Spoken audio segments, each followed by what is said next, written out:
దేవుని పరిశుద్ధ నామానికి మహిమ కలుగుగాక. మన తండ్రి అయిన దేవుని నుండి, మన ప్రభువైన యేసు క్రీస్తు నుండి కృపా సమాధానములు మనందరికీ కలుగును గాక. ఆమెన్. దేవుని ప్రియ స్నేహితులారా, మన జీవితంలో మరొకసారి విశ్రాంతి దినంలో ప్రవేశించడానికి, విశ్రాంతి దినంలో దేవుణ్ణి ఆరాధించడానికి, దేవుణ్ణి మహిమపరచడానికి, దేవుడు చేసిన మేలుని జ్ఞాపకం చేసుకుంటూ దేవుణ్ణి స్తుతించడానికి, దేవుడు మనకిచ్చిన గొప్ప కృపను బట్టి మనం దేవాది దేవునికి వందనాలు, స్తుతి, స్తోత్రము చెల్లించవలసి ఉంటున్నాం. ఈ సమయంలో పెంతెకొస్తు తర్వాత 11వ ఆదివారంలో మనం ప్రవేశించాం. ఈ సందర్భంగా దక్షిణ ఇండియా క్రైస్తవ సంఘం యొక్క పంచాంగాన్ని బట్టి మనం ధ్యానం చేయవలసిన అంశము వివాహం యొక్క ఘనత, ఆనర్ మ్యారేజ్ అనే అంశాన్ని ఈ సమయంలో మనం ఆరాధించవలసి ఉంటున్నాం. ఈ అంశాన్ని ధ్యానం చేయడానికి మనము 4 పాఠ్య భాగాలు చదువుకున్నాం. మలాకీ గ్రంథం 2వ అధ్యాయము 13వ వచనం నుంచి 16వ వచనాల వరకు, దావీదు మహారాజు రచించిన కీర్తనలు 45వ సంకీర్తన, అపోస్తుడైన పౌలు కొరింథీయులకు రాసిన మొదటి పత్రిక 13వ అధ్యాయము, పరిశుద్ధుడైన మార్కు రాసిన సువార్త 10వ అధ్యాయము 2వ వచనం నుంచి 9వ వచనాల వరకు మనం చదువుకున్నాం. ఈ భాగాలలో నుంచి ఈ అంశాన్ని మనం ధ్యానం చేయడానికి ప్రయత్నం చేద్దాం. ఎక్కడ ఇద్దరు ముగ్గురు కూడుకొని ఉంటారో వారి మధ్యలో నేను ఉంటానని సెలవిచ్చిన ప్రభు మన మధ్యలో ఉన్నాడన్న విశ్వాసంతో మనం ఈ అంశాన్ని ఆరాధిస్తాం. దేవుడు వాక్యాలలో ఉంటున్న లోతైన మర్మాలు, వాక్యాలలో ఉంటున్న గూఢార్థాలను దేవుడు మనకు బయలుపరిచి మన యొక్క వైవాహిక బంధాలు ఏ రీతిగా ఘనత కలిగి ఉండాలో, ఏ రీతిగా ఆనర్ కలిగి ఉండాలో మనము ధ్యానం చేద్దాం. పరిశుద్ధాత్మ దేవుడు మరి బయలుపరచాలని మనం ప్రార్థన పూర్వకంగా వాక్యాన్ని విందాం. మన యొక్క వివాహ జీవితాలు, మన యొక్క వైవాహిక బంధం ఘనంగా ఎంచబడటానికి, ఘనంగా సదాకాలము నిలబెట్టుకోవడానికి దేవుడు తన కృప దయచాలని, మనతో మాట్లాడాలని, వాక్యాలలో ఉంటున్న లోతైన మర్మాలను దేవుడు మనకు బయలుపరచాలని ప్రార్థన పూర్వకంగా మనం వాక్యాన్ని విందాం. బైబిల్ గ్రంథంలో మనం చూసినట్లయితే మానవుడు ఒంటరిగా ఉండడం దేవుని చిత్తం కాదు. అందుకే మానవుడు ఒంటరిగా ఉండొద్దని దేవుడు మానవుడికి ఒక జతను, ఒక తోడును ఏర్పాటు చేసినట్టుగా, ఒక తోడును సృష్టించినట్టుగా మనం బైబిల్ గ్రంథంలో చూస్తుంటున్నాం. ఆది కాండము 1వ అధ్యాయము 2వ అధ్యాయాలలో ఈ విషయాలన్నీ మనకు చక్కగా అర్థమవుతుంది.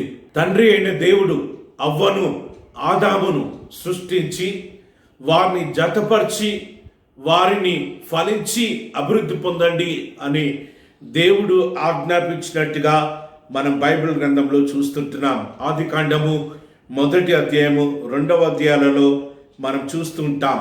దేవుని చేత ఏర్పాటు చేయబడింది కాబట్టి, దేవుడు జతపరిచాడు కాబట్టి, దేవుడు మొదటి వివాహం చేశాడు కాబట్టి వివాహము అనేది పరిశుద్ధమైంది. వివాహము అనేది పవిత్రమైన బంధం.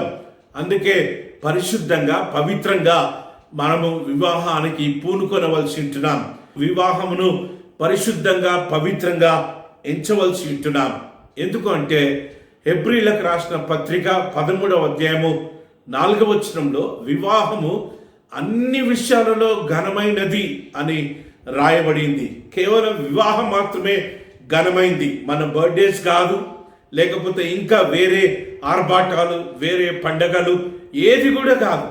ఘనమైంది ఏది అంటే వివాహము అన్నిటికంటే ఘనమైంది అని అపోస్తులైన పౌలు హెబ్రీలకు రాసిన పత్రికలో రాసినట్టుగా మనం బైబిల్ గ్రంథంలో మనం చూస్తూ ఉంటున్నాం. ఎందుకు పవిత్రమైంది, ఎందుకు ఘనమైంది అంటే దేవుడు చేత నిర్మించబడిన, దేవుని చేత సృష్టించబడిన అవ్వ, ఆదాము ఏకమైన దినం, పరిశుద్ధ పరచబడిన దినం, జతపరచబడిన దినం, వారిరువురు కలిసి జీవించాలని తండ్రి అయిన దేవుడు తీర్మానం చేసి ఆజ్ఞాపించిన విధానాన్ని బట్టి వివాహము పరిశుద్ధమైంది, పవిత్రమైంది. వివాహ బంధంలో స్త్రీ పురుషుడు ఏ రీతిగా జీవించాలి అంటే సంపూర్ణమైన ప్రేమ పంచుకుంటూ, ఒకరిని ఒకరు ప్రోత్సహించుకుంటూ, ఒకరికి ఒకరు సహాయం చేసుకుంటూ, ఒకరితో ఒకరు కలిసి జీవించబద్దులై ఉన్నారు. వివాహ సందర్భంలో మనం చేసే తీర్మానాలను ఒకసారి మనం గ్రహించాలి. మనము దేవునితో, సంఘముతో, ఒకరితో ఒకరు మనం ప్రమాణాలు చేసుకుంటాం. పరిశుద్ధ మందిరంలో ఇప్పటి వరకు నేను ఒంటరిగా జీవించాను తండ్రి, ఇక మీదట నుంచి పలాని స్త్రీతో, పలాని పురుషుడితో నేను కలిసి జీవిస్తాను అని తండ్రి అయిన దేవునితో మనం తీర్మానం చేసుకుంటాం. అదే రీతిగా సంఘంతో తీర్మానం చేసుకుంటాం. అదే రీతిగా ఒకరితో ఒకరం నమ్మకంగా కలిసి జీవిద్దాం అనే తీర్మానాలు మనం చేసుకుంటూ ఉంటాం. ఇది మొదలుకొని చావు మనల్ని ఎడబాపు వరకు, మరణం మనల్ని విడదీసేంత మట్టుకు దేవుని పరిశుద్ధ నిర్ణయం చొప్పున మేలుకైనను, కీడుకైనను, కలిమికైనను, లేమికైనను, వ్యాధి అందును, ఆరోగ్యమందును నిన్ను ప్రేమించి నిన్ను సంరక్షించుటకై అని ప్రమాణాలు మనం చేస్తూ ఉంటాం.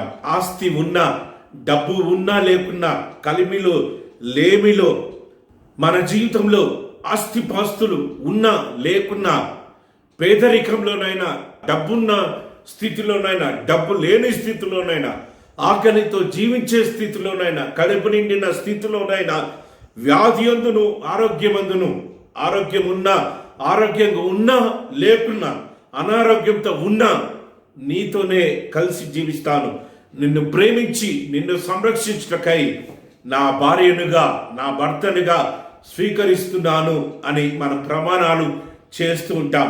ఈ ప్రమాణాలు చాలా విలువైన ప్రమాణాలు. ఈ ప్రమాణాలు మనము ఒకరితో ఒకరు చేస్తూ ఉంటాం, సంఘముతో చేస్తూ ఉంటాం, దేవునితో చేస్తూ ఉంటాం. ఈ ప్రమాణాలలో మనం నిలిచి ఉండాలని ఈ యొక్క సమయంలో దేవుని వాక్యం మన జ్ఞాపకం చేస్తుంది. దేవుని పరిశుద్ధ సన్నిధానంలో మనం చేసిన ఈ ప్రమాణాలలో మరణము ఎడబాపే వరకు నమ్మకంగా జీవించాలని, ఒకరిని ఒకరు ప్రేమించుకుంటూ, ఒకరిని ఒకరు ప్రోత్సహించుకుంటూ, ఒకరికి ఒకరు తోడై ఉంటూ, ఒకరికి ఒకరు సలహాలు ఇచ్చుకుంటూ, ఒకరికి ఒకరు గౌరవించుకుంటూ, ఒకరిని ఒకరము విలువనిచ్చుకుంటూ మనం జీవించబద్దులై ఉన్నాము.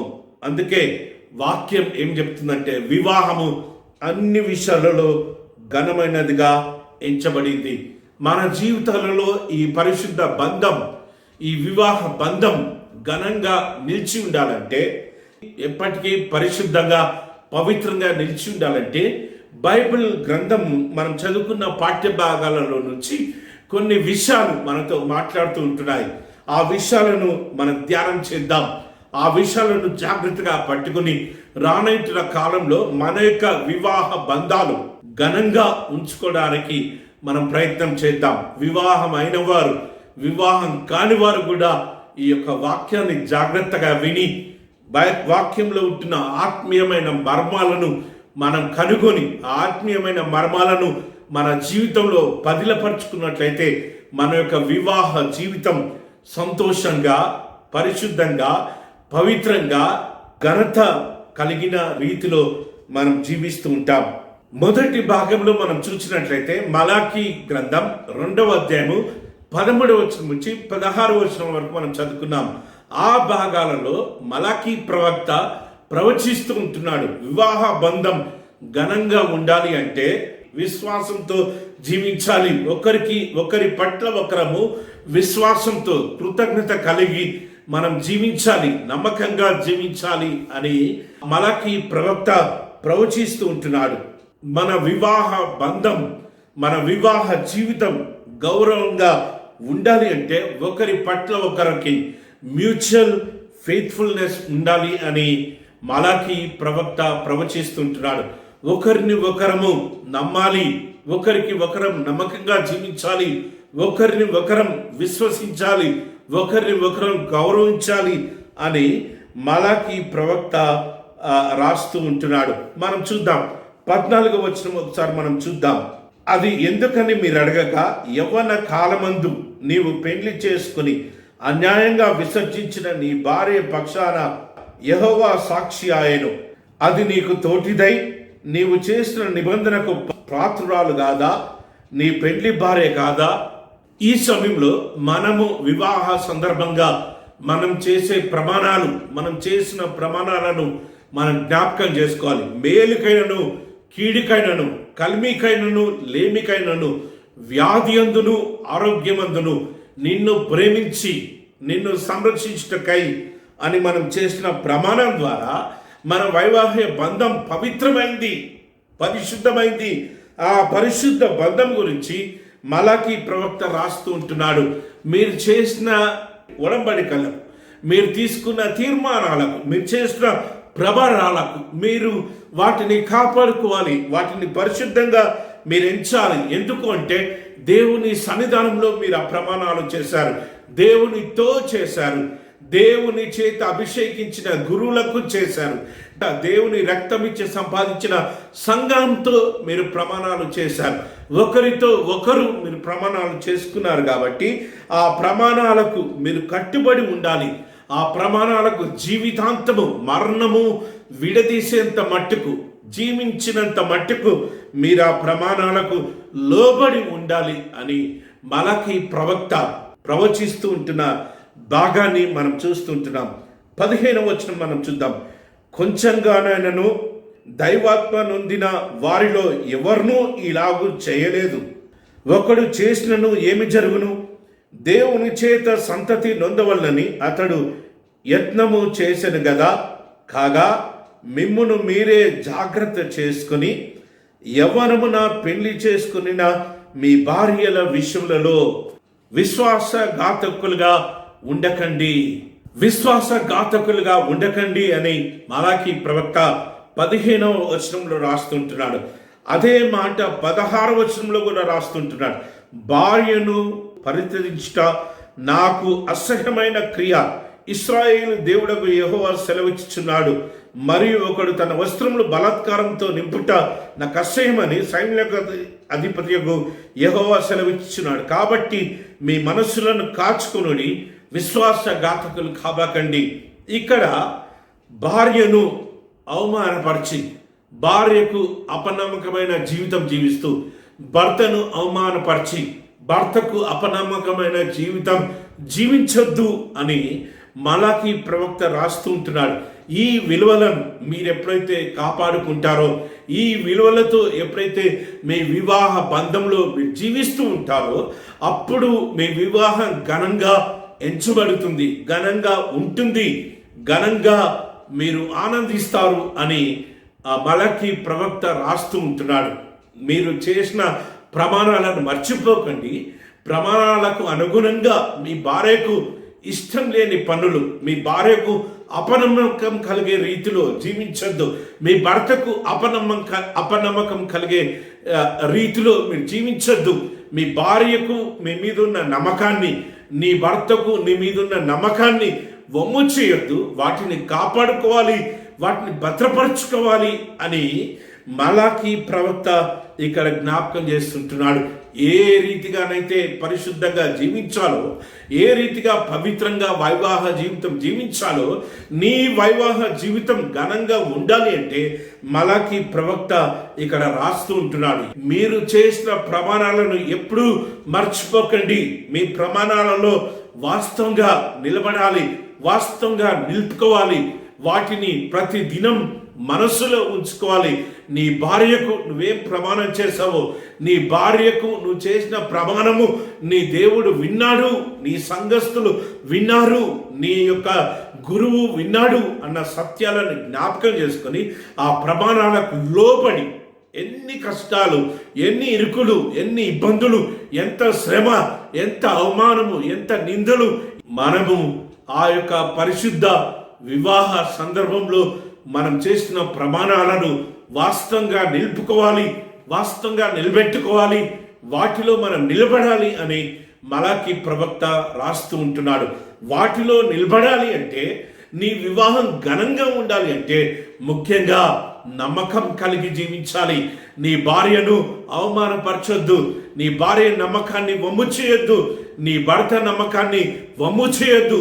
మీరిరువురు ఒకరిని ఒకరు నమ్ముకుంటూ ఒకరికి ఒకరిని ప్రేమించుకుంటూ, ఒకరిని ఒకరు సహాయం చేసుకుంటూ, ఒకరితో ఒకరు ప్రోత్సహించుకుంటూ మీ యొక్క వైవాహ బంధంలో ముందుకు సాగిపోవాలని మలాకి ప్రవక్త ఇక్కడ రాస్తున్న విషయాలను మనం ధ్యానం చేస్తూ ఉంటున్నాం. బైబిల్ గ్రంథంలో మనం చూసినట్లయితే గలతీ పత్రిక 5వ అధ్యాయంలో ఆత్మ ఫలం గురించి మనం చూస్తూ ఉంటున్నాం. ఆ ఆత్మ ఫలంలో ఉన్న 9 ప్రాముఖ్యమైన విలువలలో ఒక ప్రాముఖ్యమైన విలువ ఏంటిదంటే విశ్వాసము. విశ్వాసంగా జీవించాలి, నమ్మిన వారికి విశ్వాసంగా ఉండాలి, నమ్మిన వారి యొక్క నమ్మకాన్ని ఎప్పుడు కూడా మనం వమ్ము చేయకూడదు. ఆ మాటనే ఈ భాగంలో మనం చూస్తుంటున్నాం. బైబిల్ గ్రంథంలో మనం చూసినట్టయితే మ్యూచువల్ రిలేషన్షిప్స్కి ఉండాల్సిన ప్రాముఖ్యమైన విషయం ఏంటిదంటే విశ్వాసము, నమ్మకము.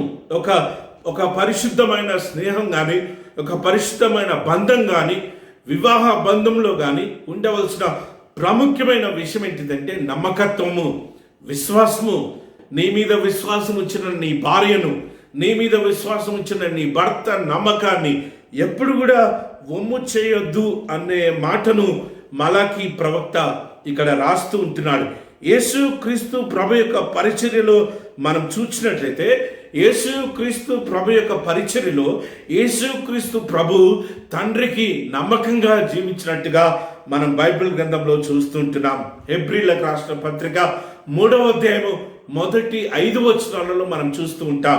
యేసు క్రీస్తు ప్రభుల వారు తండ్రికి ఏ రీతిగా నమ్మకంగా ఉన్నాడో మోషే కూడా మోషేకి అప్పగించిన పరిచర్య అంతటిలో, అప్పగించిన బాధ్యత అంతటిలో నమ్మకంగా ఉన్నట్టుగా మనము మోషే గురించి చూస్తుంటున్నాం.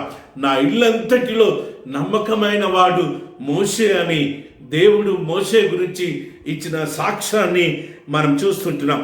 కుటుంబంలో కుటుంబ యజమానుడికి ఉండవలసిన ప్రాముఖ్యమైన విలువ ఏంటిదంటే విశ్వాసము, నమ్మకము. బైబిల్ గ్రంథంలో మనం చూసినట్టయితే ఈ నమ్మకానికి, విశ్వాసానికి చాలా ప్రాముఖ్యత ఉంది.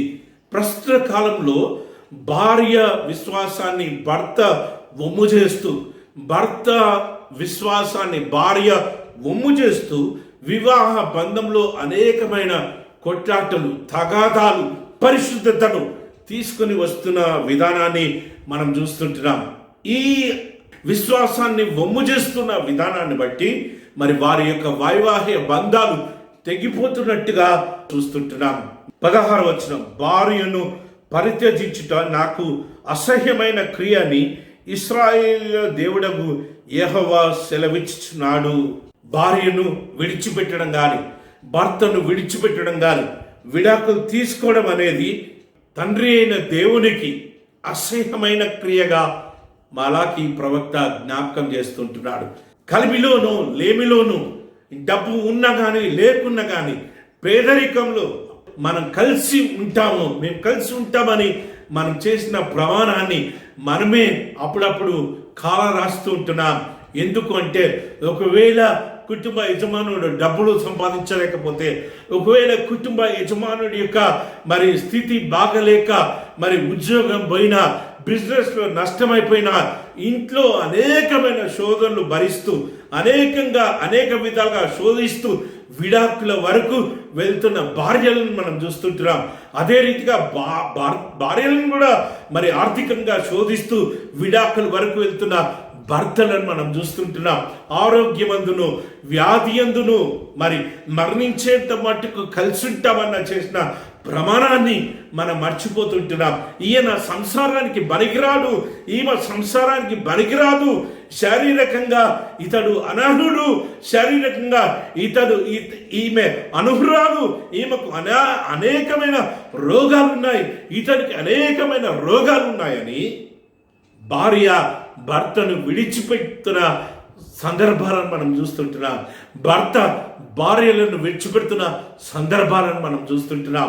అలాంటి వారిగా మనము ఉండొద్దు అని దేవుడు జ్ఞాపకం చేస్తుంటున్నాడు.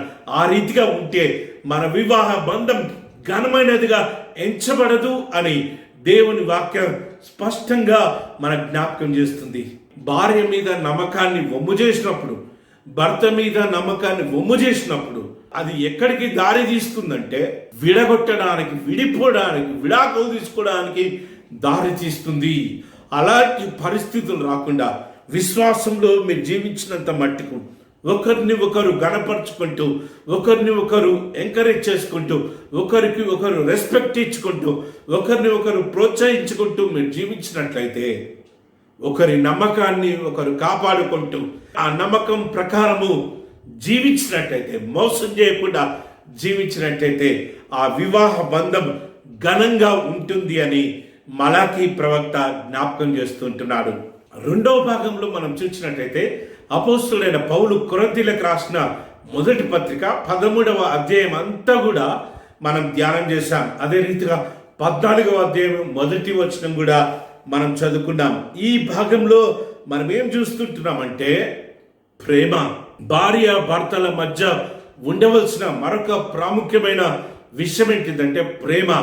వివాహ బంధం సదాకాలము ఘనంగా ఉండాలి అంటే, ఎప్పటికీ ఘనంగా ఎంచబడాలి అంటే, ఎప్పటికీ ఘనంగా ఉండేటట్టు మనము కాపాడుకోవాలి అంటే భార్య భర్తల మధ్య ఆ ప్రేమ ఎప్పటికీ చిగురిస్తూనే ఉండాలి, ఎప్పటికీ ఆరిపోవద్దు అన్న విషయాన్ని ఈ భాగంలో మనం చూస్తుంటున్నాం. బైబిల్ అంతటిలో మనం చూసినట్టయితే ప్రేమ అనేది చాలా ప్రాముఖ్యమైన విషయంగా మనం భావిస్తూ ఉంటాం. యేసుక్రీస్తు ప్రభుల వారు 10 ఆజ్ఞలన్నిటినీ 2 ఆజ్ఞలుగా కుదించి మొదటి ఆజ్ఞను దేవుణ్ణి ఆరాధించే విషయంలో చెప్పి, రెండవ ఆజ్ఞను నిన్ను వలె నీ పొరుగువానిని ప్రేమించాలి అని చెప్పినట్టుగా మనం చూస్తూ ఉంటున్నాం. ఈ విషయాలన్నీ మనము సువార్త భాగాలలో మనం చూస్తూ ఉంటాం. ఇంతకుముందు మనం జ్ఞాపకం చేసుకున్నట్టుగా ఆత్మ ఫలంలో ఇంకొక ప్రాముఖ్యమైన విలువ ఏంటిది అంటే ప్రేమ. ప్రేమ గురించి అపోస్తలుడైన పౌలు ఒక అధ్యాయం అంతా రాసినట్టుగా మన బైబిల్ గ్రంథంలో చూస్తుంటున్నాం. ఏ రీతిగా భార్యను ప్రేమించాలి, ఏ రీతిగా భర్తను ప్రేమించాలి అన్న విషయాలను అపోస్తలుడైన పౌలు ఈ ప్రేమతో రాస్తుంటున్నాడు. భార్యకు కానీ భర్తకు కానీ ప్రేమ లేకపోతే ఆ సంసారం చిన్న భిన్నం అవుతుంది. ఆ సంసారం మరి విడిపోవడానికి దారి తీస్తుంది. ఆ ప్రేమ, నీకున్న ప్రేమ సంపూర్ణంగా నీ భార్య మీదనే, నీకున్న ప్రేమ సంపూర్ణంగా నీ భర్త మీదనే ఉండాలి అని అపోస్తలుడైన పౌలు ఇక్కడ జ్ఞాపకం చేస్తుంటున్నాడు. ఏ రీతిగా క్రీస్తు తన రక్తం ఇచ్చి సంఘం కోసము రక్తాన్ని దండగా కార్చాడో, నీ భర్త కోసము, నీ భార్య కోసము అలాంటి త్యాగపూరితమైన ప్రేమ ఉండాలి అని అపోస్తలుడైన పౌలు ఈ భాగంలో రాస్తూ ఉంటున్న విధానాన్ని మనం చూస్తూ ఉంటున్నాం. అపోస్తలుడైన పౌలు ఎఫెసీలకు రాసిన పత్రిక 5వ అధ్యాయంలో చూసినట్టయితే ఏ రీతిగా క్రీస్తు సంఘాన్ని ప్రేమించాడో, ఏ రీతిగా క్రీస్తు సంఘం కోసం మరణించాడో, ఏ రీతిగా క్రీస్తు తన రక్తంతో సంఘాన్ని కడిగి పవిత్రపరచాడో, అదే రీతిగా ఇన్ ద సేమ్ మేనర్ నీ భర్తను ప్రేమించాలి, నీ భార్యను ప్రేమించాలి అని అపోస్తలుడైన పౌలు అక్కడ రాస్తూ ఉంటున్నాడు. నువ్వు ప్రేమతో నీ భార్యను ప్రేమిస్తున్నంత కాలము నీ యొక్క అనురాగాలు నీ భర్తకు నీ భార్యకు అందిస్తున్నంత కాలము పాపపు ఆలోచన వారికి రానే రాదు అన్న విషయాన్ని మనము రోమీలకు రాసిన పత్రిక 5వ అధ్యాయము 8వ వచనం 20వ వచనంలో మనం చూస్తూ ఉంటాం. ఒకవేళ అది ఎలాంటి పాపమైనా కానీ క్షమించే మనసు, ప్రేమించే మనసు మన కలిగి ఉన్నట్లయితే తండ్రి అయిన దేవుని కృప వల్ల మనము ఆ పాపాలను లెక్క చేయకుండా ఆ పాపాలను మన్నిస్తూ ఉంటాం. ఎందుకు అంటే యేసయ్య మనల్ని క్షమిస్తూ ఉంటున్నాడు కాబట్టి మనం కూడా ఇతరులను క్షమించాలి. కాబట్టి మన భార్యను మనం క్షమించాలి, మన భర్తను మనం క్షమించాలి అని అపోస్తలుడైన పౌలు రోమీలకు రాసిన పత్రిక 5వ అధ్యాయము 8వ వచనం 20వ వచనంలో మనం చూస్తూ ఉంటున్నాం. నీ భార్యలో ఉన్న వీక్నెసెస్, నీ భర్తలో ఉన్న వీక్నెసెస్ని క్షమిస్తూ, వాటిని మర్చిపోయి, వాటిని క్షమిస్తూ మాటికి గుర్తు చేయకుండా ఆ బలహీనతలో నుంచి నీ భార్య బయటికి రావడానికి, ఆ బలహీనతలో నుంచి నీ భర్త బయటికి రావడానికి నువ్వే ప్రోత్సహించాలి, నువ్వే ప్రేమ చూపించాలి అని ఈ భాగంలో మనం తెలుసుకోబోతున్నాం. మనం చూద్దాం. మనుష్యుల భాషలతోనూ దేవదూతల భాషలతోనూ నేను మాట్లాడినను ప్రేమ లేని వాడినైతే మ్రోగడి కంచము గనగనలాడు తాళమునై ఉందును. ప్రేమ కావాలి. ఎంత పరిశుద్ధమైన జీవితం నీకున్నా కానీ, ఎంత ఆత్మ వరాలు నీకున్నా కానీ, నీలో ప్రేమ లేకపోతే, సాటి అయిన మానవుణ్ణి ప్రేమించకపోతే, సాటి అయిన మానవుని ప్రేమిస్తున్నట్టు నీ భార్యను ప్రేమించకపోతే, నీ భర్తను ప్రేమించకపోతే, నీ భార్య మీద కక్ష సాధించాలి, నీ భర్త మీద కక్ష సాధించాలి అన్న మనస్సు, అన్న ఆలోచన నీకున్నట్టయితే నీ యొక్క భక్తి అంతా కూడా మ్రోగెడు కంచమును గనగనలాడు తాళమునై ఉండునని అపోస్తుడైన పౌలు చెప్తూ ఉంటున్నాడు. ప్రవచించే కృపావారము కలిగి మర్మములన్నీయు జ్ఞానమంతయు ఎరిగిన వాడనైనను కొండలను పిగిలింపగల పరిపూర్ణమైన విశ్వాసము గలవాడనైనను ప్రేమ లేని వాడనైతే వ్యర్థుడను.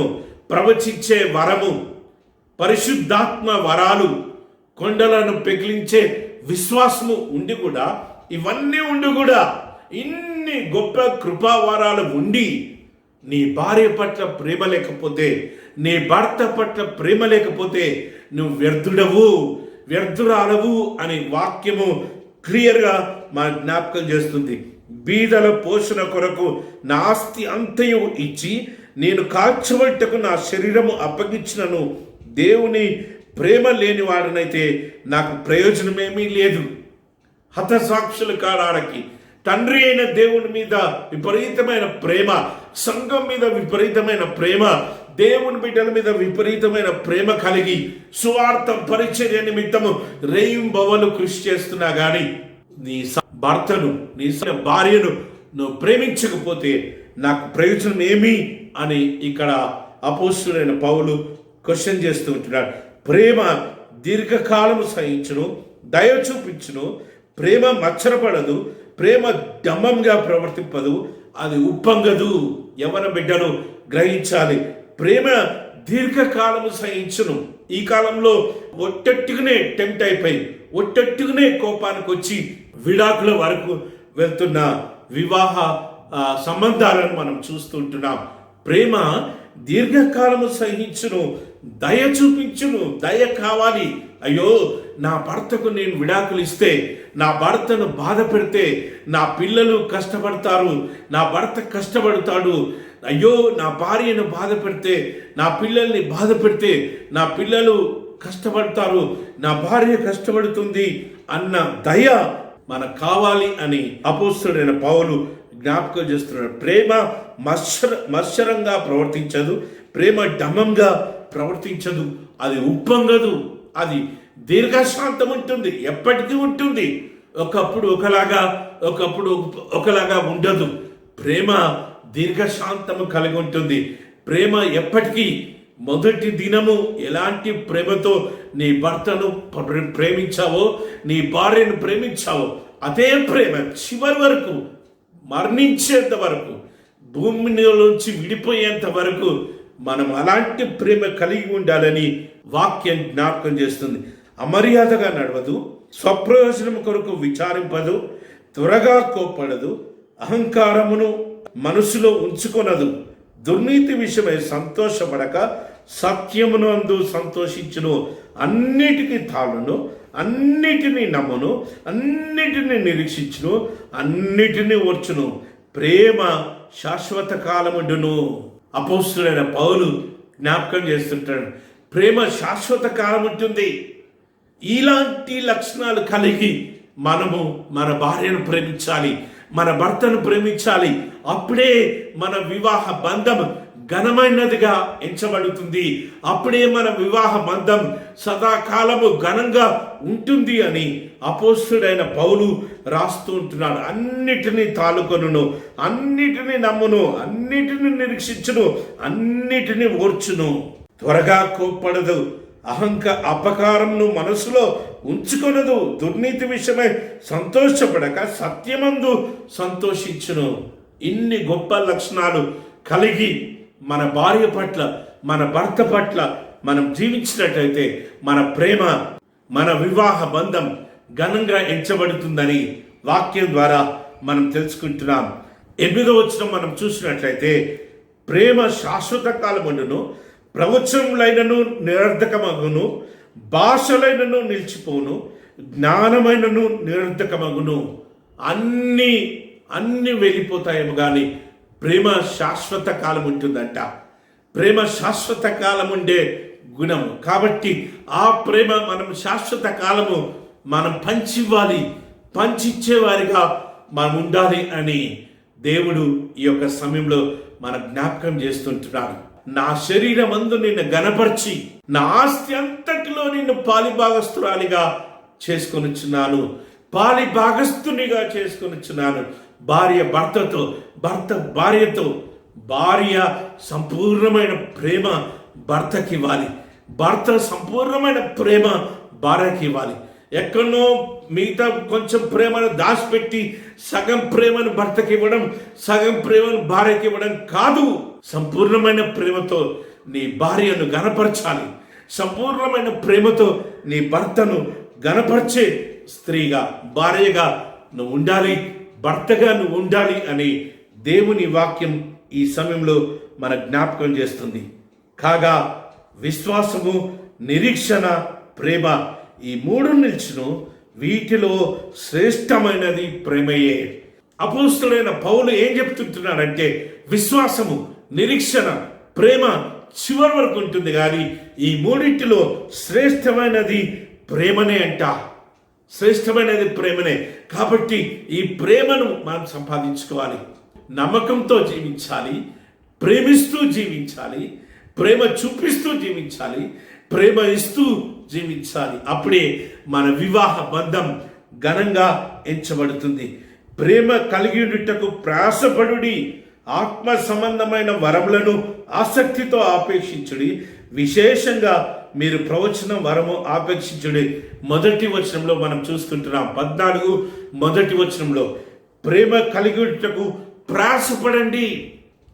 ప్రేమతో జీవించడానికి భార్య భర్త బాధ్యత ఏంటిది అంటే ప్రేమించడానికి ప్రయాసపడాల, కష్టమైనప్పటికీ ప్రయాసపడాల, శ్రమించాల. భార్య ప్రేమను గెలుచుకోవడానికి, భర్త ప్రేమను గెలుచుకోవడానికి ప్రయాసపడుతూనే ఉండాలి. కానీ విడిపోవడం మార్గం కాదు, దూరంగా జీవించడం మార్గం కాదు అని అపోస్తలుడైన పౌలు జ్ఞాపకం చేస్తుంటారు. ఈ భాగమంతటిలో ప్రేమ ప్రేమ ప్రేమ ప్రేమ అని అపోస్తలుడైన పౌలు వాడిన గ్రీకు పదం ఏంటిదంటే అగాపే. 4 పదాలు, గ్రీకు పదాలు బైబిల్ గ్రంథంలో వాడడం జరిగింది. ఎరోస్ అంటే యవనస్తులకు, స్త్రీ పురుషుడికి మధ్య ఉండే ఆ శారీరక సంబంధమైన ప్రేమ. రెండోది ఫిలయో అంటే ఓ స్నేహితుడికి మధ్య ఉండే ప్రేమ. మూడోది సగోస్ అంటే తల్లికి బిడ్డలకు మధ్య ఉండే ప్రేమ, తండ్రికి బిడ్డలకు మధ్య ఉండే ప్రేమ, తల్లిదండ్రులకు బిడ్డలకు మధ్య ఉండే ప్రేమ. 4వ పదం ఏం వాడడం జరిగిందంటే అగాపే అంటే త్యాగపూరితమైన ప్రేమ, తండ్రి అయిన దేవుని ప్రేమ. యేసుక్రీస్తు ప్రభు ఎలాంటి ప్రేమను తన సంఘానికి, లోకానికి చూపించాడంటే త్యాగపూరితమైన ప్రేమ, అంటే మరణాన్ని సైతము ఇచ్చిన ప్రేమ. ఇక్కడ వాడబడిన పదం ఏంటిదంటే అగాపే అనే పదం వాడటం జరిగింది. అంటే భార్య భర్తల మధ్యలో ఉండవలసింది ఎలాంటి ప్రేమ అంటే ఎరోస్ ప్రేమ కాదు, ఫిలయో ప్రేమ మాత్రమే కాదు, అగాపే ప్రేమ అంటే త్యాగపూరితమైన ప్రేమ, భార్య కోసం ప్రాణాన్నిచ్చే ప్రేమ, భర్తను సంపాదించుకోవడానికి ప్రాణాన్నిచ్చే ప్రేమ, సర్వస్వాన్ని ధారపోసే ప్రేమ, సర్వస్వాన్ని వడ్డించే ప్రేమ, భర్తను గెలుచుకోవడానికి అనేక విధాలుగా ప్రయాసపడే ప్రేమ, భార్య మనస్సును గెలుచుకోవడానికి అనేక విధాలుగా ప్రయాసపడే ప్రేమను ఇక్కడ వాడబడినట్టుగా మనం చూస్తుంటున్నాం. అలాంటి త్యాగపూరితమైన ప్రేమ భార్య భర్తలో నిలిచి ఉన్నంత కాలము వారి వివాహ బంధం ఘనంగా ఉంటుంది అని అపోస్తలుడైన పౌలు ఈ భాగంలో మనకు జ్ఞాపకం చేస్తూ ఉంటున్నాడు. 3వ భాగంలో మనం ఏం చూస్తుంటున్నామంటే పరిశుద్ధుడైన మార్కు రాసిన సువార్త 10వ అధ్యాయము 2వ వచనం నుంచి 9వ వచనం వరకు చూసాం. నిలిచి ఉండే వరకు, కలిసి ఉన్నంత కాలము వివాహము ఘనమైనదిగా ఉంటుంది అన్న విషయాన్ని మనం ఇక్కడ చూస్తుంటున్నాం. కలిసి ఉన్నంత కాలమే నీ వివాహ బంధం ఘనమైనదిగా ఉంటుంది.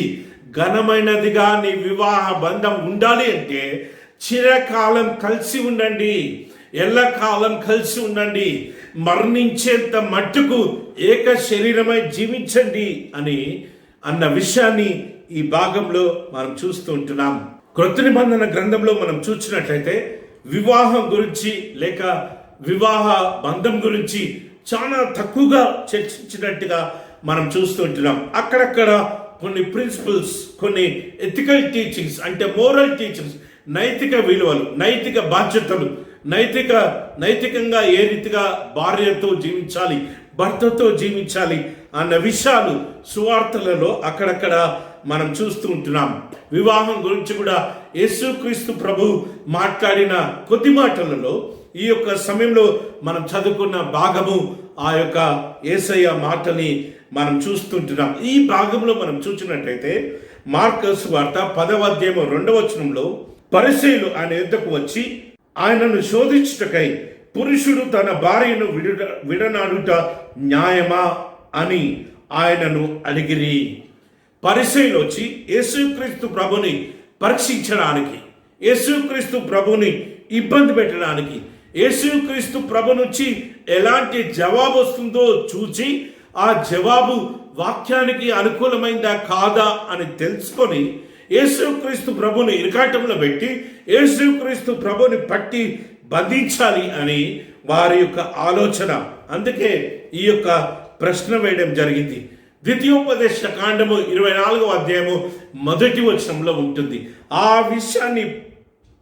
విషయాన్ని పరిసయ్యులు జ్ఞాపకం చేస్తూ మోషే ఇచ్చిన ఆజ్ఞ ప్రకారము భార్యను విడనాడొచ్చా, భార్యను విడిచిపెట్టొచ్చా అని పరిసయ్యులు యేసుక్రీస్తు ప్రభుని అడుగుతుంటున్నారు. యేసుక్రీస్తు ప్రభుని ఇబ్బంది పెట్టడానికి శాస్త్రులు, పరిసయ్యులు, ప్రధాన యాజకులు, మత పెద్దలు ప్రతి అవకాశాన్ని వాడుకున్నారు.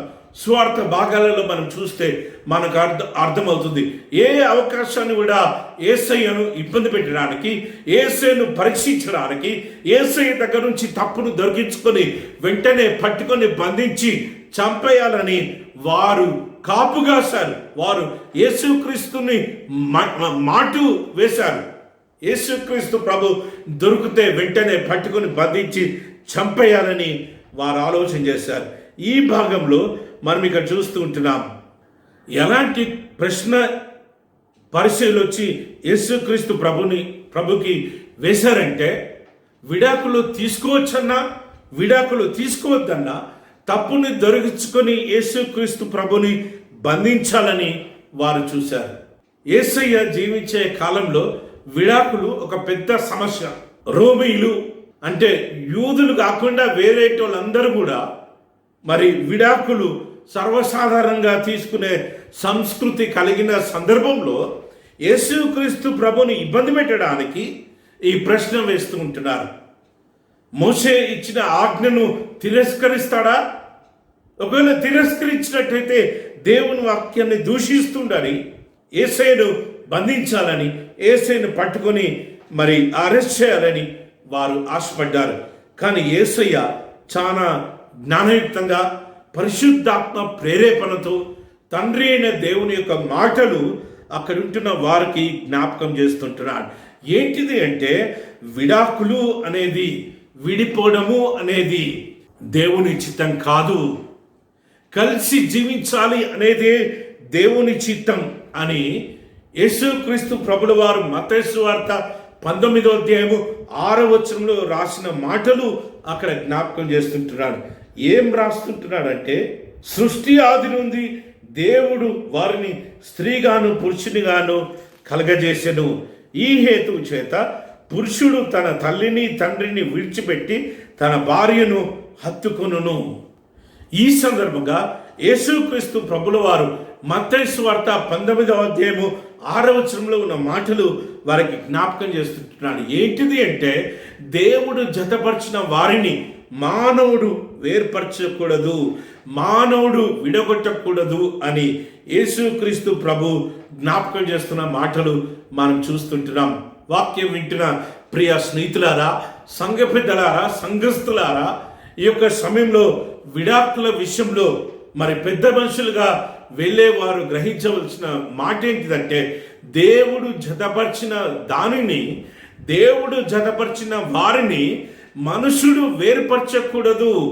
విడగొట్టడానికి మీరు వెళ్ళకండి, కలపడానికి, వారిని ఏకం చేయడానికి, వారిలో ఉన్న మనస్పర్ధలు తొలగించడానికి, కౌన్సిలింగ్ చేయడానికి వెళ్ళండి. కానీ విడగొట్టడానికి, విడాకులు ఇప్పించడానికి మాత్రము దయచేసి ఆ యొక్క పనికి మీరు వెళ్ళొద్దు. ఎందుకు అంటే దేవుడు జతపరిచిన దానిని మనుషుడు వేర్పరచకూడదు, మనుషుడు ఎడపాపకూడదు, మనుషుడు విడదీయొద్దు. ఒకవేళ విడదీస్తే మనకే శ్రమలు వస్తాయేమో, మనకే శాపం వస్తుందేమో అన్న విషయాన్ని మనం గ్రహించవలసి ఉంటున్నాం. ఎందుకు అంటే మళ్ళా దేవుడు జతపరిచాడు, దేవుని సన్నిధానంలో ఏక శరీరమయ్యారు. సంఘానికి ఒకరికి ఒకరు దేవుని బిడ్డలతో వారు చేసుకున్న తీర్మానాన్ని బట్టి మనం వారిని విడగొట్టడానికి మనం ప్రయత్నం చేయొద్దు అని వాక్యం జ్ఞాపకం చేస్తుంది. తండ్రి అయిన దేవుని అద్వితీయమైన చిత్తం ఏంటిదంటే, తండ్రి అయిన దేవుని అద్వితీయమైన ప్రణాళిక ఏంటిదంటే, చివరి వరకు భార్యగా, భర్తగా, కుటుంబంలో తల్లిదండ్రులుగా, పిల్లలతో కలిసి వారు జీవించాలి, ఐక్యంగా వారు జీవించాలి, ఎప్పటికీ కలిసి జీవించాలి అనేది దేవుని చిత్తం. ఈ మర్మాన్ని ప్రతి స్త్రీ, ప్రతి పురుషుడు ఎరగాలి అని దేవుడు జ్ఞాపకం చేస్తుంటున్నాడు.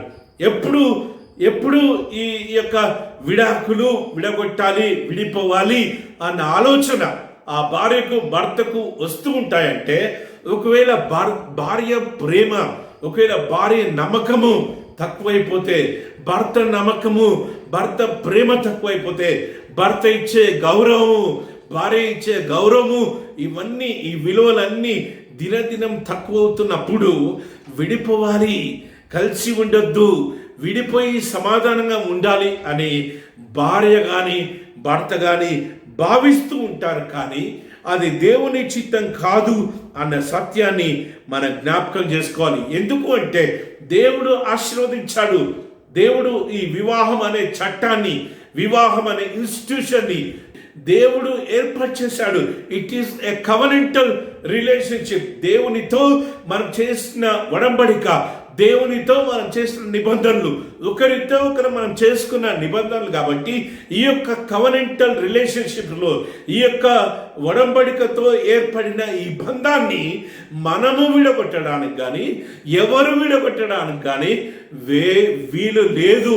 ఎందుకు అంటే దేవుడు తన ముద్ర వేశాడు కాబట్టి, దేవుడు వారిని ఏక శరీరంగా చేశాడు కాబట్టి, వారు కలిసి ఉన్నంత మట్టుకు, వారు బ్రతికి ఉన్నంత మట్టుకు వారు కలిసి జీవించాలి అనేది దేవుని యొక్క చిత్తం.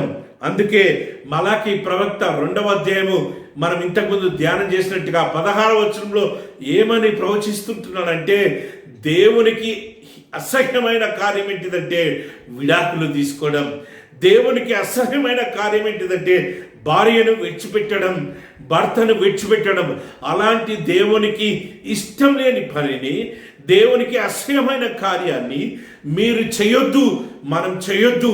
అవి చేసి మన వివాహ బంధాన్ని ఘనహీనంగా మనము చేయొద్దు అని వాక్యము ఈ సమయంలో జ్ఞాపకం చేస్తుంది. కాబట్టి దేవుని యొక్క చిత్తము, దేవుని యొక్క సంపూర్ణమైన ఉద్దేశం ఏంటిదంటే భార్య భర్త మరణించేంత మట్టుకు కలిసి ఉండాలి అనేది దేవుని చిత్తం. ఇది కాంట్రాక్ట్ కాదు. కొంతకాలం మట్టుకే మనం కలిసి ఉంటాం అనే కాంట్రాక్ట్ కాదు. లాభాలు నష్టాలతో పోల్చుకోవలసిన కాంట్రాక్ట్ కాదు. ఈ కాంట్రాక్ట్ చివరి వరకు, ఈ కాంట్రాక్ట్ ఎప్పటి వరకు అంటే మనము మరణించేంత మట్టుకు, మరణము మనల్ని వేర్పరిచేంత వరకు మనం కలిసి ఉండే కాంట్రాక్ట్ అనే సత్యాన్ని మనం గ్రహించాలి. ఈ కాలంలో కొంతకాలము కలిసి ఉండి వెంటనే విడిపోవడానికి ఇష్టపడుతూ ఉంటున్నారు. సింగిల్గా జీవించడానికి ఇష్టపడుతూ ఉంటున్నారు. ఒంటరిగా జీవించడానికి ఇష్టపడుతూ ఉంటున్నారు. కానీ వాక్యం వింటున్న ప్రియ స్నేహితులారా, మానవుడు ఒంటరిగా ఉండడం దేవుని చిత్తం కాదు. మానవుడు విడిపోవడం కూడా దేవుని చిత్తం కాదు. దేవుని చిత్తానికి వ్యతిరేకమైన పనులు మనం చేయొద్దు అన్న సత్యాన్ని ఈ యొక్క సమయంలో దేవుని వాక్యం జ్ఞాపకం చేస్తుంది. ప్రస్తుత కాలంలో నేత్రాశకు బలి అయిపోయి, జీవపు డంబానికి బలి అయిపోయి, శరీర కోరికలకు బలి అయిపోయి, స్ట్రెస్కి డిప్రెషన్కి బలి అయిపోయి, మన కళ్ళ ముందు ఉంటున్న అనేక భోగ భాగ్యాలకు బలి అయిపోయి, మన కళ్ళ ముందు ఉంటున్న అనేకమైన నేత్రాశకు బలి అయిపోయి వివాహ బంధాలు పల్చనబడుతూ ఉంటున్నాయి, చులకనైపోతూ ఉంటున్నాయి. భార్యకు భర్తకు మధ్య రెస్పెక్ట్ ఉండట్లేదు, గౌరవం ఉండట్లేదు. వారిలో అపనమ్మకం ఏర్పడింది, వారిలో అవిశ్వాసం ఏర్పడి వారు విడిపోతూ ఉంటున్నారు. వారు విడాకులకు అప్లై చేస్తూ ఉంటున్నారు. డైవర్స్ కేసెస్ ఎక్కువైపోతూ ఉంటున్నాయి. కాలక్రమేణా క్రైస్తవ సంఘాలలో, క్రైస్తవ కుటుంబాలలో కూడా డివోర్స్ కేసెస్ అధికమవుతున్నట్టుగా ఒక స్టాటిస్టిక్స్లో మనం చూస్తూ ఉంటున్నాం. దేవుడు మనల్ని జతపరిచింది విడిపోవడానికి కాదు అన్న సత్యాన్ని ఈ యొక్క సమయంలో మనం జ్ఞాపకం చేసుకోవాలి. అందుకే యేసుక్రీస్తు ప్రభు ఇక్కడ శాస్త్రులు పరిచయులు ఇబ్బంది పెట్టే ప్రశ్న వేసినప్పటికీ Jesus has taken a stand. ఏంటిది అంటే అది దేవుని చిత్తం కాదు. వారు కలిసి ఉండాలి, సదాకాలము వారు కలిసి జీవించాలి. వారు ఏక శరీరం అయ్యారు కాబట్టి వారు కలిసి జీవించాలి అని దేవుడు ఇక్కడ జ్ఞాపకం చేస్తూ ఉంటున్నాడు. పరిచయులు వెంటనే మరి మోషే ఎందుకు ఆజ్ఞ ఇచ్చాడని యేసయ్యని అడిగినప్పుడు యేసయ్య జ్ఞాపకం చేస్తుంటున్నాడు, మీ హృదయ కాఠిన్యాన్ని బట్టే ఆ ఆజ్ఞను ఇచ్చాడు, కానీ అది దేవుని ఉద్దేశం కాదు, దేవునికి ఇష్టమైనది కాదు, దేవుని చిత్తం కాదు అని యేసయ్య జ్ఞాపకం చేస్తూ బైబిల్ గ్రంథంలో మనం చూసినట్లయితే అనేకమైన విషయాలు, ఇంకొన్ని లోతైన మర్మాలను మనం చూస్తుంటున్నాం. మత్తయి సువార్త 19వ అధ్యాయం 9వ వచనంలో ఏమనుందంటే, మరియు వ్యభిచారం నిమిత్తమే తప్ప తన భార్యను విడనాడి మరొకటిని పెళ్లి చేసుకుని వాడు వ్యభిచారము చేయుచున్నాడనియు, విడనాడబడిన దానిని పెళ్లి చేసుకుని వాడు వ్యభిచారము చేయుచున్నాడని మీతో చెప్పుచున్నానని వారితో నేను. యేసయ్య మాటలు చాలా కఠినం, చాలా స్ట్రైట్ ఫార్వర్డ్. యేసయ్య మాటలు చాలా శక్తివంతమైనవి, చాలా పవర్ఫుల్. వ్యభిచారం చేసేవారు, వ్యభిచారకులు పరలోక రాజ్యాన్ని స్వతంత్రించుకోలేరు. కాబట్టి ఎవరైనా విడాకులు తీసుకున్నట్లయితే, నీ భార్యను విడిచిపెట్టి ఇంకొక భార్యను పెళ్లి చేసుకున్నట్టయితే నువ్వు వ్యభిచారం చేస్తున్నట్టే. ఆ విడిచిపెట్టిన భార్య ఇంకొక పెళ్లి చేసుకున్నట్టయితే ఆ భార్య కూడా వ్యభిచారం చేస్తున్నట్టే. వ్యభిచారానికి ప్రోత్సహించే వారిగా మీరు అవుతారు. కాబట్టి అది ఇంకా భయంకరమైన పాపం. కాబట్టి అలాంటి భయంకరమైన పాపంలోకి వైవాహ బంధం పడకుండా, మీ వైవాహ బంధం ఉండకుండా, మీరు అలాంటి వ్యభిచారాన్ని ప్రోత్సహించే వారిగా ఉండకుండా, మీ కష్టం కలిగినా కానీ, మేలుకైనను కీడుకైనను, కల్మికైనను లేమికైనను, ఆరోగ్యమందును వ్యాధి అందును మీరు కలిసి ఉండాలి, మీరు విడిపోకూడదు అని యేసుక్రీస్తు ప్రభు ఇక్కడ జ్ఞాపకం చేస్తూ ఉంటున్నాడు. మనం చూద్దాం. పరిచయులు ఆయన యొద్దకు వచ్చి ఆయనను శోధించుటకై, పురుషుడు తన భార్యను విడనాట న్యాయమా అని ఆయనను అడిగి, అందుకు ఆయన, మోషే మీకేమి ఆజ్ఞాపించనని వారిని అడిగాను. వారు పరిత్యాగ పత్రిక వ్రాయించి ఆమెను విడనాడవన్నని మోషే సెలవిచ్చినని చెప్పగా, యేసు మీ హృదయ కాఠిన్యం బట్టి అతడి ఆజ్ఞ మీకు వ్రాసి ఇచ్చాను. కానీ సృష్టి ఆది నుంచి ఆదికాండంలో నుంచి దేవుడు మానవులను సృష్టించిన కాలంలో నుంచి, దేవుడు మానవుని జతపరిచిన కాలంలో నుంచి పురుషుడు కానీ స్త్రీ కానీ వారిని పురుషుని కానీ స్త్రీ కానీ కలగజేసను. ఈ హేతువు చేత పురుషుడు తన తల్లిదండ్రులను విడిచిపెట్టి తన భార్యను హత్తుకొనును, వారిద్దరూ ఏక శరీరమై ఉందరు గనక వారిక ఇద్దరిగా ఉండక ఏక శరీరంగా ఉందరు. ఇక్కడ యేసుక్రీస్తు ప్రభుల వారు వివాహం యొక్క మర్మాన్ని ఆ శాస్త్రులకు పరిచయులకు యేసయ్యను ప్రశ్న అడిగిన వారికి జవాబిస్తూ ఉంటున్నాడు. పురుషుడు స్త్రీ తన తల్లిని తండ్రిని విడిచిపెట్టి భార్యను లేక భర్తను హత్తుకొనును. ఈ భాగాన్ని గ్రహించాలి. తల్లిదండ్రులను విడిచిపెట్టమన్నాడు కదా అని తల్లిదండ్రులను విడిచిపెట్టడం కాదు. ఆ భార్యకు ఆ భర్తనే కావాలంట. ఆ భర్తను కన్నా తల్లి కానీ తండ్రి కానీ ఆ భర్త తోబుట్టులు కానీ వద్దంట. ఈ కాలంలో ఆ భర్తకు ఆ భార్య కావాలంట. ఆ భార్య కన్నా తల్లి కానీ తండ్రి కానీ ఆ భార్య తోబుట్టులు కానీ ఆ భార్య బంధువులు కానీ వద్దంట. అది వాక్యానికి వ్యతిరేకం. దేవుని ప్రియ పరిశుద్ధ సంగమా, వారికి దూరమై సంసార జీవితంలో జీవించమని దేవుని వాక్యం చెప్తుంది కానీ వారి యొక్క బాగుగోగులు చూసుకోవద్దని కాదు, వారిని పట్టించుకోవద్దని కాదు, వారిని సంపూర్ణంగా విడనాడాలి అని కాదు. ఇక్కడ ఉద్దేశం తండ్రి తల్లి సంరక్షణ మనం చూడాలి. భార్య చూడాలి, భర్త చూడాలి. భార్య తల్లిదండ్రులను భర్త తల్లిదండ్రులను సమానంగా ప్రేమించే వారిగా ఉండాలి. తల్లి ఇంటి వారిని అత్త ఇంటి వారిని సమానంగా ప్రేమించి గౌరవించే వారిగా మనం ఉండాలి అని దేవుని వాక్యం జ్ఞాపకం చేస్తుంది. ఇక్కడ తల్లిదండ్రులను విడిచిపెట్టాలి. ఎందుకు విడిచిపెట్టాలంటే భార్యతో జీవించడానికి, భర్తతో జీవించడానికి, కలిసి జీవించడానికి, సంసారంలో ముందుకు సాగిపోవడానికి, ఏక శరీరం కావడానికి, దేవుని యొక్క కార్యాన్ని జరిగించడానికి. ఏంటిది అంటే ఫలించి అభివృద్ధి పొందడానికి, పిల్లలు పుట్టడానికి, పిల్లల్ని జన్మింపజేయడానికి. ఈ యొక్క ధర్మము కోసము తల్లిని తండ్రిని విడిచిపెట్టి భార్య భర్తలు కలిసి జీవించాలి. ఒకరినొకరు హత్తుకోవాలి, ఒకరికి ఒకరు ప్రేమను చూపించుకోవాలి.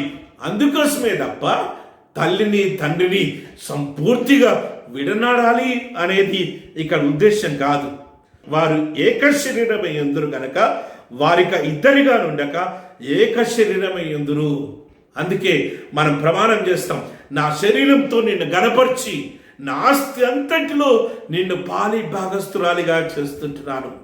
ఆ శరీరం నీది కాదు, ఆ శరీరం నీ భార్యది, ఆ శరీరం నీది కాదు నీ భర్తది. కాబట్టి ఎలాంటి తారతమ్యం లేకుండా సంపూర్ణమైన ప్రేమ ఒకరికి ఒకరు పంచుకుంటూ ఆ ప్రేమ అనురాగాలలో జీవిస్తూ ఆ ఫలించి అభివృద్ధి పొందాలి అనేది దేవుని ఉద్దేశం. ఆ మాటనే యేసుక్రీస్తు ప్రభుల వారు ఇక్కడ జ్ఞాపకం చేస్తుంటున్నారు. కాబట్టి వారిద్దరూ ఏక శరీరంగా ఉందరు గనుక వారిక ఇద్దరిగా నుండక ఏక శరీరంగా నుందరు. కాబట్టి దేవుడు జతపరిచిన వారిని మనుష్యుడు వేర్పరచకూడదని వారితో చెప్పాను. మనుషులమైన మనము వేర్పరచకూడదు, చట్టాలు వేర్పరచకూడదు. ఆల్రెడీ వారు కలిసి ఉంటామని చేసుకున్న ఒడంబడికను దేవుడు ముద్ర వేశాడు కాబట్టి వారిద్దరూ ఏక శరీరం అయిపోయారు. కాబట్టి ఒకరి శరీరంతో ఒకరు ఆనందించారు, కాబట్టి ఒకరి ప్రేమలో ఒకరు ఆనందించారు. కాబట్టి వారిని ఇంకా విడదీయడానికి వీలేదు. ఆ ప్రేమను వేరే వాళ్ళకి పంచివ్వడానికి వీలేదు. ఆ శరీరాన్ని వేరే వాళ్ళతో పంచుకోవడానికి వీలేదు అనే నియమ నిబంధనలు యేసుక్రీస్తు ప్రభుల వారు ఇక్కడ జ్ఞాపకం చేస్తున్నట్టుగా మనం చూస్తూ ఉంటున్నాం.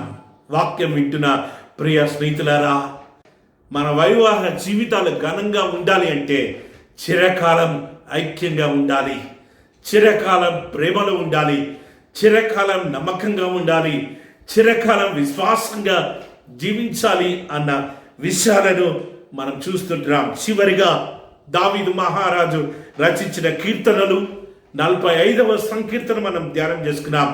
ఈ భాగంలో మనం ఏం చూస్తుంటామంటే it is a poem of royal wedding, ఓ పరిశుద్ధ వివాహం గురించి, తండ్రి అయిన దేవుని ఆ పరలోకంలో జరిగే వివాహం గురించి, యేసుక్రీస్తు ప్రభు వరుడుగా సంఘం వధువుగా మరి చిత్రీకరించి దావీదు మహారాజు రచించిన కీర్తన మనం చూస్తుంటున్నాం. మొదటి 9 వచనాలు చూసినట్టయితే ఇక్కడ యేసుక్రీస్తు ప్రభువే ఈ యొక్క పరిశుద్ధ వివాహంలో మరి పెళ్లి కుమారుడు అన్న విషయాన్ని మొదటి 9 వచనాల్లో మనం చూస్తుంటున్నాం. 10వ వచనం నుంచి 17వ వచనం వరకు మనం ఏం చూస్తుంటున్నామంటే ఆ పరిశుద్ధ వివాహానికి, ఆ పరలోకంలో జరిగే ఆ రాయల్ వెడ్డింగ్కి పెళ్లి కుమార్తె ఎవరు అంటే సంఘము అన్న విషయాన్ని మనం చూస్తుంటున్నాం. సంఘంగా మనము క్రీస్తుతో ప్రధానం కాబడిన సంఘంగా మనము ఏ రీతిగా క్రీస్తును ప్రేమించాలి, ఏ రీతిగా క్రీస్తు పట్ల నమ్మకంగా జీవించాలి, ఏ రీతిగా క్రీస్తుతో సదాకాలము జీవించాలో, ఏ రీతిగా క్రీస్తు మనల్ని ప్రేమిస్తున్నాడో, ఏ రీతిగా క్రీస్తు తన యొక్క రక్తంతో మనల్ని కడిగి పవిత్రపరిచి నీతి న్యాయంగా మనల్ని పరిపాలిస్తుంటున్నాడో ఈ యొక్క గ్రంథకర్త చాలా చక్కగా ఈ యొక్క పద్యాన్ని రచించినట్టుగా మనం చూస్తూ ఉంటున్నాం. మనం చూద్దాం. మొదటి 2 వచనాలు మనం చూసినట్టయితే మొదటి వచనంలో ఆ భక్తుడికి కలుగుతున్న ప్రేరేపణ మనం చూస్తుంటున్నాం. అంటే ఆ రాజు గురించి, ఆ పెళ్లి కుమారుడు గురించి రాయడానికి తన హృదయం ఎంతగా ఉప్పొంగిపోతుందో, ఆ దివ్యమైన గానాన్ని ఏ రీతిగా రాయాలని ప్రోత్సహించిందో అక్కడ రాస్తూ ఉంటున్నారు. 2వ వచనంలో నరులందరికంటే ఆ యొక్క అతి సుందరుడైన ఆ దేవుని కుమారుడు గురించి వర్ణిస్తూ ఉంటున్నాడు. 4-5 వచనాలలో మనం చూసినట్లయితే ఆ యొక్క దేవుని కుమారుడికి కలిగిన విజయాలన్నిటిలో దేవుడు ఏ రీతిగా మహిమపరచబడ్డాడో, దేవుని కుమారుడు ద్వారా దేవుని కుమారుడికి భూలోకంలో కలిగిన విజయాలను బట్టి, దేవుని కుమారుడు ద్వారా సాతానుకు కలిగిన అపజయాన్ని బట్టి తండ్రి అయిన దేవుడు ఏ రీతిగా మహిమపరచబడ్డాడో 4-5 వచనాల్లో మనం చూస్తుంటున్నాం. 6-7 వచనాల్లో మనం చూసినట్టయితే ఏ రీతిగా ఆ తండ్రి అయిన దేవుడు తన కుమారుడు ద్వారా ఆ యొక్క నీతి రాజ్యాన్ని పరిపాలించబోతుంటున్నాడో, తన రాజ్యంలో నీతి న్యాయం ఏ రీతిగా ఎర్రై పారుతుందో 6-7 వచనాలలో రాయబడిన విధానాన్ని మనం చూస్తుంటున్నాం. 8-9 వచనాల్లో మనం చూసినట్లయితే అక్కడ దేవుని కుమారుడు యొక్క వైభవాన్ని, దేవుని కుమారుడు యొక్క స్థానం గురించి, దేవుని కుమారుడు యొక్క స్థానంలో ఉంటున్న వైభవం గురించి, దేవుని కుమారుడికి పరలోకంలో ఉంటున్న వైభవం గురించి అక్కడ రాయబడినట్టుగా మనం చూస్తుంటున్నాం. 10వ వచనం నుంచి 17వ వచనం వరకు ఈ 2వ భాగంలో పెళ్లి కుమార్తె అయిన సంఘం గురించి రాస్తూ ఉంటున్నాడు. 10-11 వచనాల్లో మనం చూసినట్లయితే ఏ రీతిగా సంఘం సదాకాలము క్రీస్తుతో ఉంటాము అన్న సమ్మతిని ఇచ్చిందో అక్కడ భక్తుడు రాస్తూ ఉంటున్నాడు. ఏ రీతిగా ప్రజలందరూ యేసయ్య రక్తంలో కడగబడ్డారో, యేసయ్య రక్తంలో కడగబడి పెళ్లి కుమారుడైన యేసయ్యకు ప్రధానము చేయబడిన సంఘంగా జీవిస్తుంటున్నారో 10-11 వచనాల్లో రాస్తూ 12-15 వచనాల వరకు పరలోకంలో జరిగే ఆ పరిశుద్ధ వేడుక గురించి, ఆ వివాహ వేడుక గురించి భక్తుడు రాస్తుంటున్నాడు. ఆ పరిశుద్ధ పట్టణంలో జరిగే వివాహ మహోత్సవం గురించి, ఆ ఆర్భాటం గురించి, ఆ వేడుకలలో ఉంటున్న అరేంజ్మెంట్స్ అన్నిటిని గురించి అక్కడ రాస్తుంటున్నట్టుగా మనం చూస్తుంటున్నాం. 16-17 వచనాలలో అక్కడ వివాహం గురించి రాస్తుంటున్నాడు. యుగాలు దేవునితో కలిసి జీవించే ఆ పరలోకంలో ఏ రీతిగా దేవుని సంఘస్థులు, సంఘము కన్న కుమారులు, సంఘము కన్న సంఘాలు వీరందరూ కలిసి ఏ రీతిగా పరలోకంలో దేవుని కుమారుణ్ణి, దేవునికి కృతజ్ఞత కలిగి నమ్మకంగా నీతి న్యాయంగా జీవిస్తూ పూర్ణ మనసుతో పూర్ణాత్మతో ఆ దేవుని స్తుతిస్తూ ఉంటారో ఇక్కడ రాయడం జరిగింది.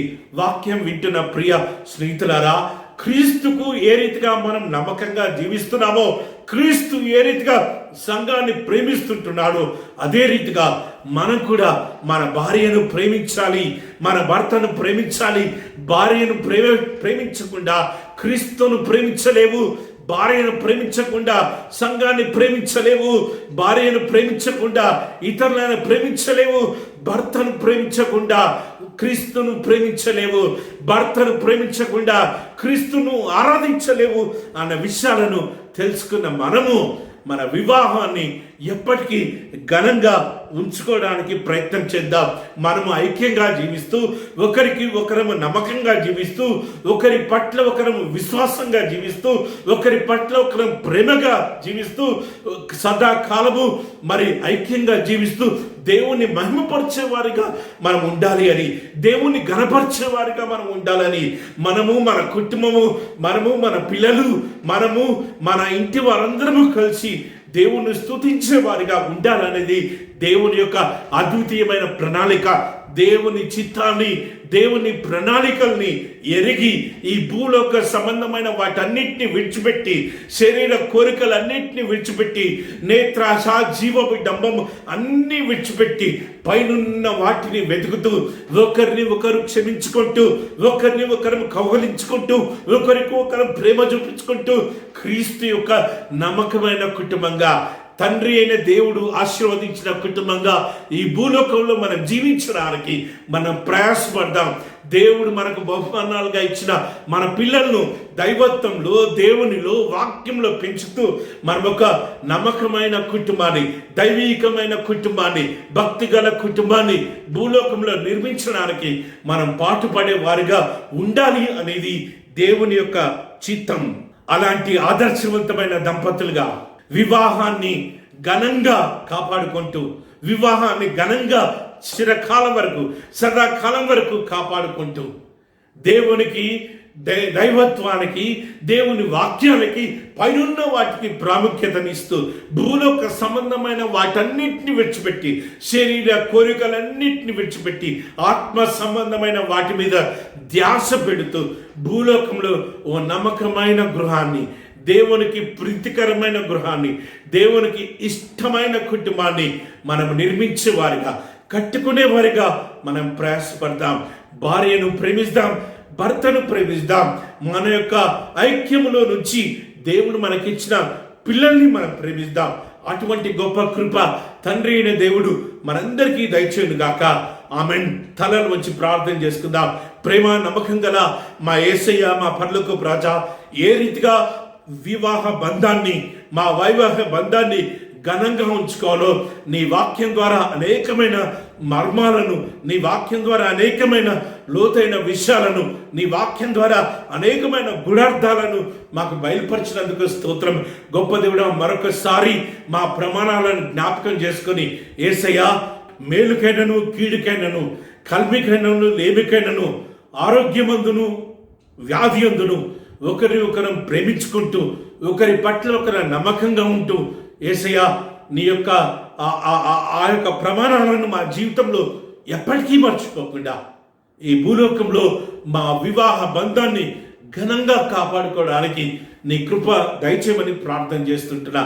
మా వైవాహ బంధాలను మీరు ఆశీర్వదించమని, సదాకాలము కలిసి ఉండడానికి నీ కృప దయచేయమని, ఈలోక ప్రకారమైన వచ్చే ప్రేరేపణలన్నిటినీ, శోధనలన్నిటినీ జయిస్తూ, ఆత్మ సంబంధమైన వాటిని, పైనున్న వాటిని మాత్రమే వెతుకుతూ, యేసయ్యా నీ చిత్తాన్ని, తండ్రి చిత్తాన్ని ఎరిగి మేము కలిసి జీవించడానికి నీ కృప మాకు దయచేయమని, ఘనత, మహిమ, ప్రభావాలు మీకే చెల్లిస్తూ యేసు పరిశుద్ధ నామమున ప్రార్థన చేస్తున్నాము తండ్రి.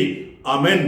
మన తండ్రి అయిన దేవుని ప్రేమ, మన ప్రభు యేసు క్రీస్తు యొక్క కృప, పరిశుద్ధాత్మ దేవుని యొక్క నడిపింపు, కాపుదల, సంరక్షణ, పోషణ మనందరికీ ఇప్పుడు ఎల్లప్పుడూ సదాకాలము తోడై ఉండును గాక. ఆమెన్.